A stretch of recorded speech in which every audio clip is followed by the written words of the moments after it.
pagka tumagal pa to, obviously mas magiging grabe yung magiging problema sa pagtaas, no? Like I said, we will again payo rin ni Senator Amy na makipag-coordinate sa mga LGU so that parang whole province approach, no? Hindi lang si INEC, whole province approach and how to really help in the energy conservation. As a si INEC as a part ng conservation strategy, this afternoon I will issue a memo to our all INEC offices regarding energy saving measures, no? So perhaps siguro yung mga LGU po natin or kayo sa mga opisina, you can also do the same, no? We will guide you by our own energy measures. I'm sure it's applicable also, especially to the offices, especially to the other offices, government offices, NGOs, agencies, and also private offices. Yung doon po sa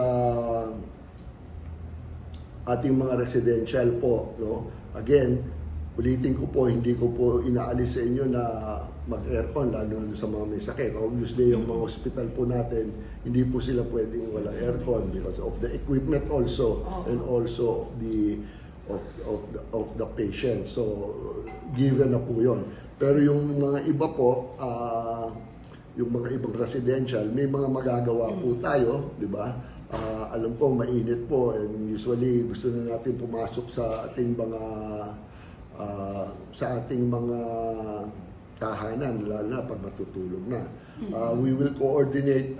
One thing the good senator suggested is probably look at certain daylight saving time measures, no? Na maaga para makapag-save ng kuryente. Yung usual na ginagawa po natin, no? I think we should start to look at that, no? So in fact, the good senator mentioned that. Again, that is part of our coordination. You have to keep in mind also that not only ang kuryente po kasi, yes, may presyo siya ng kuryente, inherent doon sa mga supplier natin, but also pag umiinit kasi, exposed po tayo ang index sa WESM, no? Kumukuha tayo sa WESM, lalo na sa WESM, yung energy spot market, pagka mainit po yan, at sabay-sabay tayong gumagamit ng kuryente, kailan yon? Sabay-sabay tayong gumagamit sa buong Pilipinas, sabay-sabay gumagamit ng kuryente pagka gabi at matutulog na lahat naka-aircon. Mataas po ang kuryente dyan. So unfortunately, lalo tayong kung kailan natin kailangan ng kuryente, kailangan natin mag-aircon, lahat po ng tao noon, ganun din po ang iniisip. And therefore, mayroon pong domino effect yun doon sa presyo ng kuryente.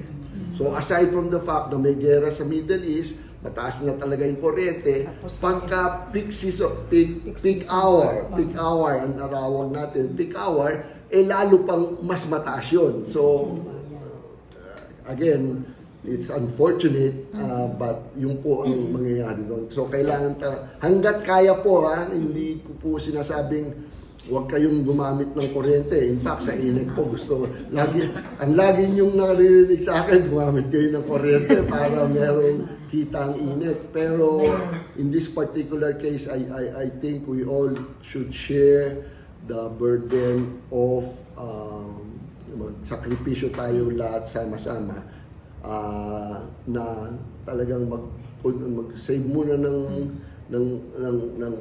paggamit ng kuryente. Hopefully the war will end and prices of crude oil will stabilize, no? But until then, nakita naman po doon, nakakailang araw pa lang po yata. Okay? From yesterday po 120, ngayon 138, today lang.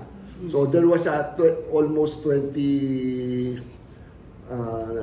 $20 increase in a day of crude oil. At pinakita ko naman sa inyo, of course there's a technical computation to that, pero pinasimulate ko na po to sa ating mga engineer. Yun nga po, lumalabas doon sa increase na $20, equal yon to about 50 cents. So since nag-increase from 100 US dollars, nag-increase na siya, so 138, so pumapatak na almost piso, around that, piso 1.08 I think. Per kilowatt hour. Per kilowatt hour. Ang dagdag. Oo. So imaginein po nyo kung tayo po, I think your bill last month was 9.95, no? Plus one. So sa 1 plus 1, so magiging around Double digit. 11, more than 11 yan, no? So again, we will try to mitigate that. We'll see how we can work around it. Pero talagang magkakaroon po ng increase, no? So hindi po namin gusto to. And I think all of us, wala naman po sa control natin what is happening worldwide. So again, mag-ingat po tayo, stay safe, but yun na nga po, pasensya na po, sorry po, beyond the control of INEC, pero expect na tataas po ang presyo ng kuryente.